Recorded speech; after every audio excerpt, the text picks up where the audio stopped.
Le tout premier débat présidentiel européen télévisé a eu lieu entre 4 des 5 candidats à la présidence de la Commission européenne. Réunis à Maastricht, ils ont exposé leur vision de l'avenir de l'Europe. Martin Schulz, candidat du Parti des socialistes européens, Ska Keller, candidate du Parti des Verts européens, Guy Verhofstadt de l'Alliance des démocrates et des libéraux pour l'Europe et Jean-Claude Juncker du Parti populaire européen. L'économie européenne était l'un des thèmes abordés. Le plus gros problème pour les entreprises est de créer des emplois dans des pays à fort taux de chômage. L'Espagne, par exemple, ou le Portugal acceptent la contraction de crédit pour les petites et moyennes entreprises. Je suggère un programme de crédit pour ces entreprises et les employeurs établis sur la base d'un programme de crédit mené par l'Union européenne.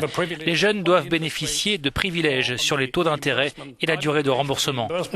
Ce dont nous avons vraiment besoin dans l'avenir, c'est d'investissements, des investissements dans des choses nécessaires à la société, comme transformer notre économie, la rendre plus verte de façon à stopper le changement climatique. Investir dans l'éducation et les services de santé, car ce sont des secteurs essentiels pour notre société. Il faut aussi créer des emplois de qualité, car je suis bien d'accord, il ne s'agit pas seulement de travail, les gens ont besoin d'emplois qui leur permettent de vivre, qui leur donnent des perspectives et dans lesquelles ils ne sont pas exploités. Je suis pour investir davantage dans le marché numérique vers une finalité d'un marché intérieur qui apporte une valeur ajoutée de 500 milliards à l'Europe. Et je suis en faveur d'une lutte européenne contre le dumping social.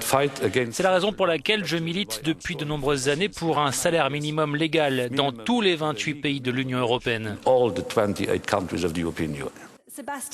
Pour les étudiants présents dans la salle, reste un aspect important, comment mettre tout cela en pratique. Comment pouvez-vous nous rassurer sur votre capacité à mettre en œuvre vos propositions économiques alors que le pouvoir réel de décision appartient au Conseil européen et non pas à la Commission, dit cet étudiant. Nous devons avoir un président de la Commission qui a une vision pour l'avenir, qui est à la tête de cette Commission européenne et qui utilise le droit d'initiative. Nous devons poser des propositions et un package législatif sur la table du Conseil. Tout le contraire de ce que fait M. Barroso en ce moment, c'est-à-dire qu'il téléphone d'abord à Paris puis à Berlin. En fait, c'est l'inverse.